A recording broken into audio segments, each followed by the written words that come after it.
So here's Daniel Smith again, reiterating that we need a border czar.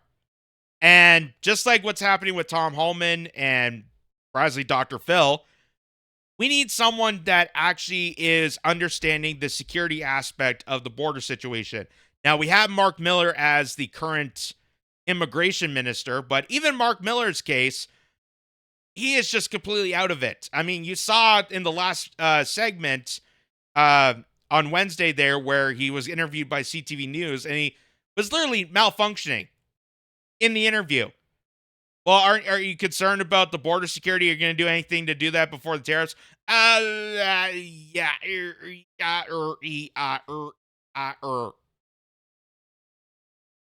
So clearly, they don't have the interest of protecting security. And if you don't protect the security of Canada, you don't have national sovereignty. If you don't have national sovereignty, then really, what's the point of Canada?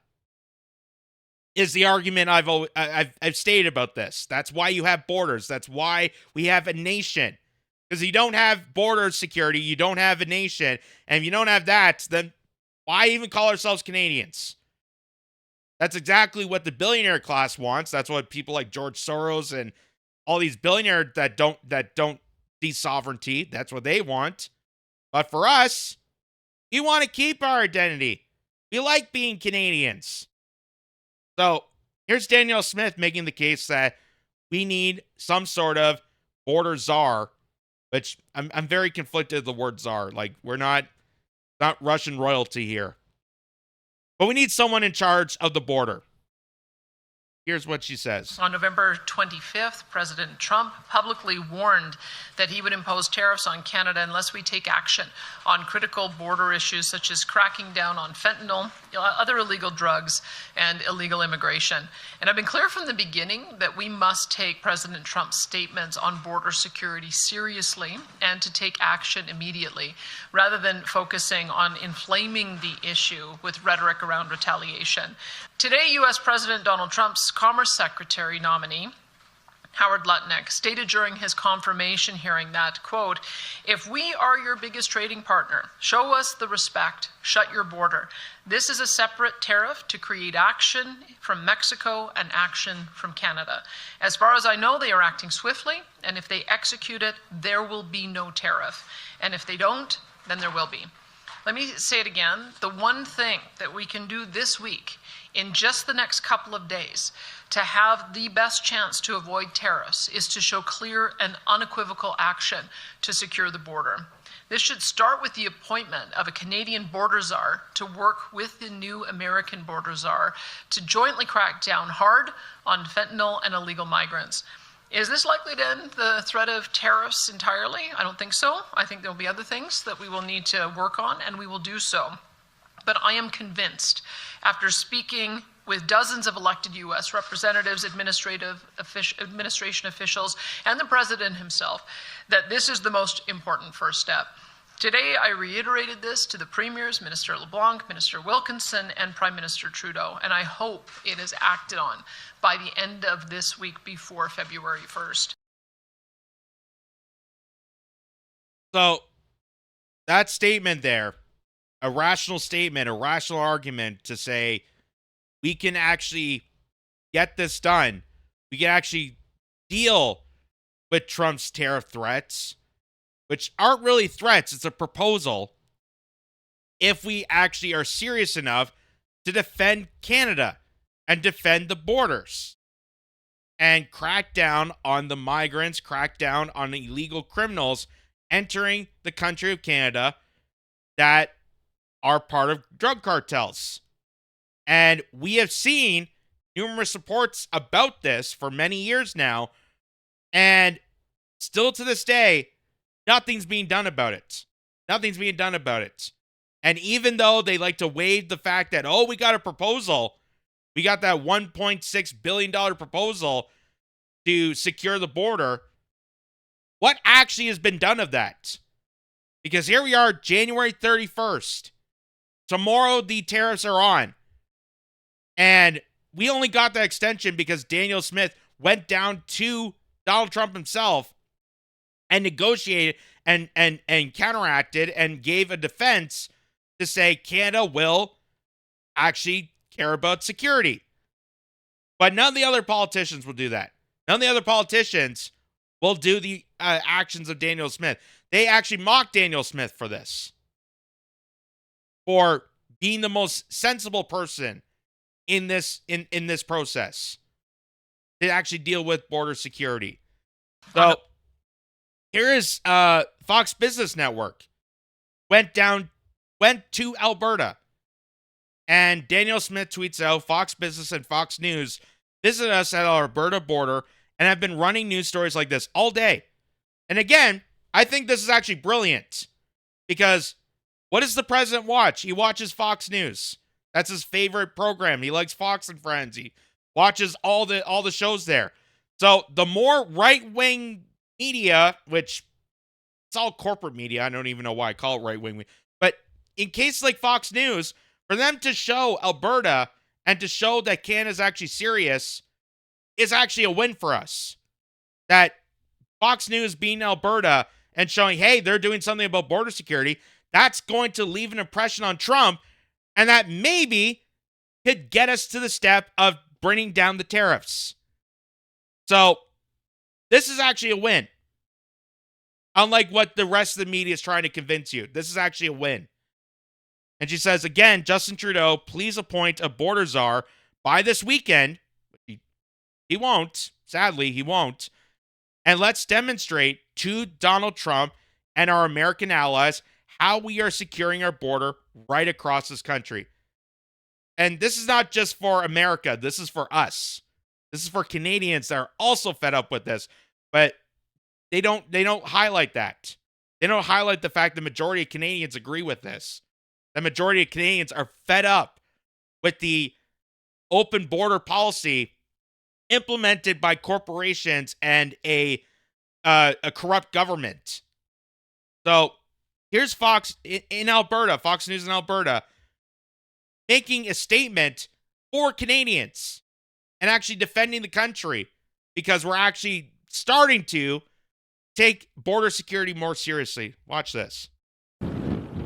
Hi, good morning there, Maria. You know, Canada is America's biggest trading partner. Goods and services flowing across this northern border here tally more than $900 billion in a single year, according to the latest government data. So that intention from President Trump to impose a 25% tariff on Mexico and Canada, garnering a lot of attention here in Canada and a lot of immediate action from the federal government, as well as from the province of Alberta, where we are. The province's premier, which is similar to a state's governor, called for yesterday the appointment of a national border czar, which would serve as the counterpart to our Tom Homan.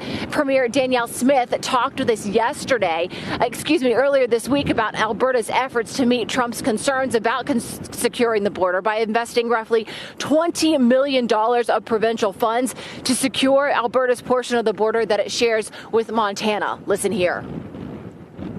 We've already taken action in Alberta to make sure that we're shoring up as much as we can to have the dogs at the border and the commercial vehicle inspection and teams of sheriffs and drones.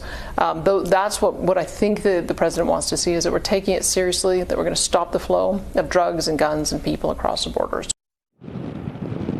So Alberta's new funding is allowing the province to deploy 50 of its own sheriff's deputies across Alberta's portion of the border, a 200-mile stretch here. It's also allowing drug-sniffing dogs, thermal imaging technology, and drones. And we talked with Alberta's Minister of Public Safety yesterday, and he tells us they are stopping the flow of drugs and fentanyl across the border. I would say President Trump, I can tell you right now, having worked with these wonderful men and women that are in the Alberta Sheriffs and the RCMP and Canada Border Services, I can tell you this border is secure. So there you go. Alberta's at least willing to take it seriously. Alberta is looking at this case and they understand that they need to beef up the security, not just for the benefit of Trump and Canada, or not the benefit of Trump and Americans, but also Canadians. Also the fact that their own people in Alberta are desperately needed of border security. Majority of Canadians agree with this. And as we've shown time and time, there's countless articles about how our border security, because it's crumbling and failing from neglect from so many years, that it's causing a spur of human trafficking.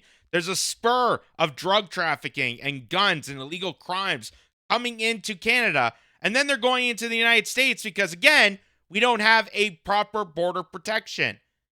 And even back in the day when Trump introduced the border wall back in 2016, when I said it was kind of racist that they only cared about the southern border, this is also that we need to understand is we should be also protecting our border. That maybe not in a wall way, but we need to emphasize the fact that our border protection is lacking and it is causing a spur of illegal activity to come into these communities and affect our neighborhoods, affect the security and safety of so many Canadians. And if you don't have border security, then you don't have a nation. Bernie Sanders once said that open borders was a Koch brothers idea, which it is. This whole mess is done by the billionaire class. They want to bring in as many of these criminal aliens to rain havoc in our communities, to distract us, to get us angered and fueled at each other, so that the billionaire class can exploit every one of us for cheap labor, for political use, for to use them for military forces so they can send those people overseas. They're using this as human exploitation. And they don't see sovereignty. They don't see individual nations. They don't see nation building. That's why they're allowing this to continue on.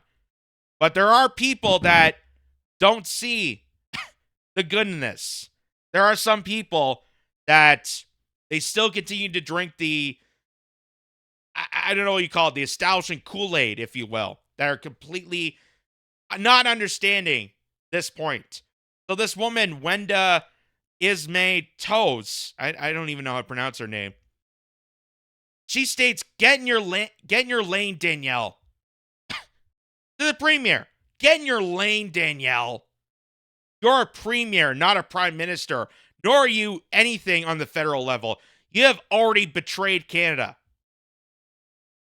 She's saying that because Danielle Smith wants a border czar. Danielle Smith actually gives a damn about defending Canada. But she is going after the premier of Alberta because, oh, she's a premier of Alberta. You're not part of the federal government. Well, what's the federal government been doing? Has the federal government done anything for border protection? No. All the attention's on Alberta right now. All the attention's on their borders because they're actually willing to do something about it. But the rest of Canada is getting screwed by the federal government who do nothing. So who's really betraying Canada in this situation? Goes to Braj. Underneath it states, Prime Minister said he resigned and federal government is prologued. What are you talking about? So that's exactly the point, that Justin Trudeau resigned. He's the temporary prime minister. The federal government is not even coming back to respond to this. They even asked Mark Miller, the immigration minister, and he just flatlined. He just completely corrupted himself. He was self-destructive mode.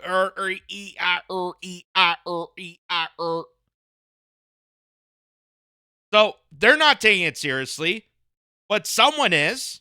At least someone is. So she fires back. And this is the most studious way. Trudeau is still prime minister until he's replaced. So why aren't you telling Trudeau to do something? Why are you directing all this to Danielle Smith, who's actually defending Canada, who's making a case and a statement and argument for Canada? Where's Justin Trudeau? Where's the federal government right now? They're completely empty. They're still prologue. They won't even return.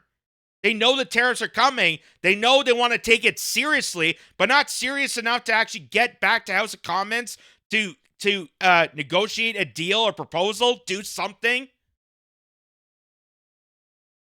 Where's your anger towards that?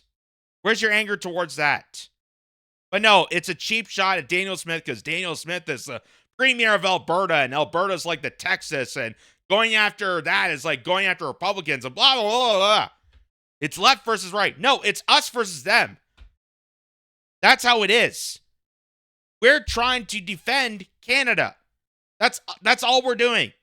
We're trying to defend this country and its sovereignty by not being taken over by illegal criminals that the billionaire class is allowing to bring in. That's all this is about. And we could have resolved this tariff threat easily if it wasn't for our incompetent government, the federal government, who's nowhere to be seen. So this guy gets it right, though. P. Griffiths says, rather than betraying Canada, I think Danielle's trying to help it, and mostly Alberta during this tariff threat. If you believe your elected leaders are not being prudent or active enough on policy, there is nothing inappropriate if a citizen or a premier proposes ideas or policy that they think are better. The government can ignore these voices or listen. I thought offering opinions was a right in democracy and a free country. Is Canada not that kind of country anymore? Well, it depends who you ask, because apparently, like, vaccine or woman, there's different definitions on what people clarify as democracy, freedom, a country. This is apparently a different definition for everybody. Some people think it's, important and democratic to protect your borders and protect the sovereignty of Canada before it gets trifled with by the billionaire class. Other people will defend the billionaires. Other people will defend the maniacs, the oligarchy that's purposely destroying your life, purposely destroying the sovereignty, the nation of Canada, and say it's good for democracy. I don't think, it's a free country. Canada's a free country. Any of these leaders can take your bank accounts. That's freedom to them.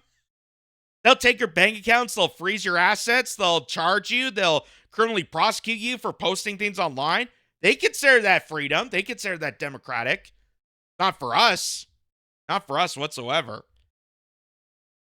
This guy, Lyle Stewart, says, if other Canadian politicians had put forth the effort Danielle did to deal with the U.S. concerns, the tariffs might not be coming. Which is exactly what I've been stating. If Danielle Smith, more people listen to Danielle Smith and took the more rational approach and talked to Donald Trump directly, we would actually have a strong enough case that we wouldn't need these tariffs. That we would actually convince Donald Trump, have the impression on him that, yeah, we're going to take border security seriously and actually show and demonstrate that. Because it's not just for Trump's sake, it's for every other country's sake. Because if we don't do this, again, what's the point of Canada? What's the point of this country if you can't maintain the structure and integrity of its borders? What's the point of it? Daniel has done great. Perhaps you can arrange a coffee with Neshi and hear him out. I think Neshi's that's the NDP leader, isn't he, for Alberta? He's also a scumbag. But that's a great point there. And just to remind people that still want to think that Daniel Smith is the awful one and betraying Canada because they heard it on CBC so many times, how awful and devastating it is. You got to trust your leaders like Justin Trudeau who want to attack Americans with trading cards. You won't get your playing cards now. We'll still get our tariffs. So, just remind people, this from the Edmonton Journal. Alberta Premier Daniel Smith praises Trump's tariffs reversal, but warns threat is still very real. Later Monday evening, Trump suggested the U.S. would enact the tariffs on January in Mexico as early as February 1st, calling Canada a very bad abuser. So the tariffs would have happened on day one if it wasn't for Daniel Smith to go down to Mar-a-Lago and convince Trump. And if that is possible, if it's possible to extend the tariff threat till February 1st, then there would actually be wiggle room. There would actually be some sort of motion to go down to Mar-a-Lago and convince Trump enough that we don't need these tariffs. But none of the other premiers, none of the other politicians, especially in the federal government, respond to that. They want to attack Daniel Smith because they think there's some sort of political win for them. Oh, she's the premier of Alberta. She's a conservative. She's a right-winger. She's crazy. She's lunacy. She wants to protect fossil fuels and cares about chemtrails. That's why we got to have these tariffs and not do anything and just fight back America by putting more tariffs on them. Stick it to them a bit. It's so childish. It is so damn childish. It's like watching a Looney Tunes cartoon when you see people like Doug Ford, when you see Justin Trudeau or Dominic LeBlanc or any of these other people. Instead of actually being a reasonable adult, instead of actually negotiating like business people, which primarily that's what politics is, it's the business. Instead of doing that, they lash out on their political opponents, further dividing Canada, and it makes us weaker, and it turns weak onto Donald Trump, which Donald Trump does not respond to. And he's just going to steamroll on Doug Ford, on Justin Trudeau, on Melanie Joly, on Chrystia Freeland, all these individuals. Whereas if you had a actual united front to combat this, and you had a proper argument to go up to bat with Donald Trump, then that would actually defend Canada enough to maybe convince them to drop the tariffs. Say, hey, we're actually going to take the border issues seriously. We are actually going to implement a border protection proposal. And you just heard Daniel Smith even saying that he's willing to drop the tariffs if we actually take this to action. We have to demonstrate and understand that we actually give a damn about security. We actually give a damn about protecting Canada and Canadians.